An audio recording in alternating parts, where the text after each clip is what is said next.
engrossed in this conversation here. Growing up in public housing or low-income housing in New York presents a whole lot of challenges. One young author turned those challenges into a story of hope, and she's now joining us this morning to tell us about it. So let's welcome Shaniqua Lewis, her dad Lakeith, and Pix 11's Monica Morales, who brought Shaniqua to Pix 11's attention. So thank you all for being here. Good morning. Good morning. So you are a full-time student. Yes. Going to school for what? Industrial organizational psychology. So something totally different than what you decided to write a children's book about. Absolutely. So you had this inspiration growing up in public housing, growing up on Staten Island, to write a children's book. But tell me about the actual story. So Tyreek is a 9-year-old boy. He's a visionary, and he grows up in a NYCHA development, and he teaches children about what he wants to do in his life and what he's inspired to be, which is an architect.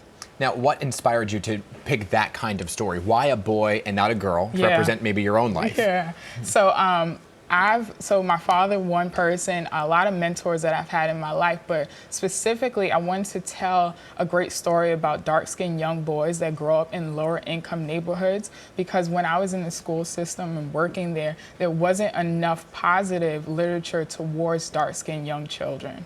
Now, you're saying specifically young men, boys, young yes, boys. So yes. what goes along with being a young boy in public housing? Yeah, so when it comes to people advocating for young boys within, especially dark-skinned young boys in housing, there's a stigma towards them that has to be broken, which is why I wrote the children's book. It doesn't exist for girls. It does exist for girls, but specifically for dark-skinned young boys, they need advocacy towards them. So Monica, you know, you are a resident NYCHA reporter. You're always fighting. I'm such a fan of Shaniqua's, I know you are, and you're always fighting why. for the people of NYCHA. So how can you see this book make an impact on those that you see every single day? I love a certain page in this book, and I don't know if you can see it, but it's this little boy, and he's doing vision boards of what his community looks like. And right now we are in a housing crisis, Dan, as you know, and it's so important for us to teach the children that they can create whatever they want to create, and in their own families, but in their own communities.